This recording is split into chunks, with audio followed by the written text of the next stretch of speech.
Ngayon, magpasalamat ka sa akin dahil sinabi ko ang bagay na yon. Oras na para tapusin ka.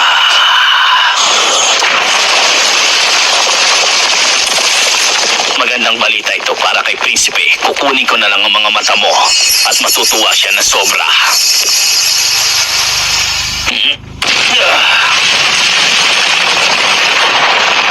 Ngayon, wala ka ng panahon para magpaalam pa sa mga kasamahan mo.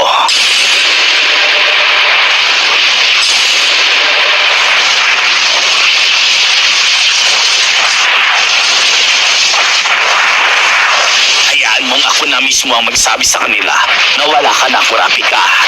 At ako mismo ang tumapo sa'yo.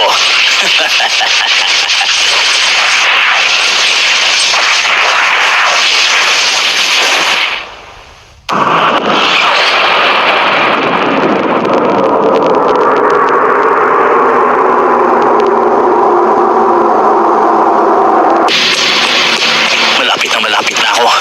Huwag naman sana.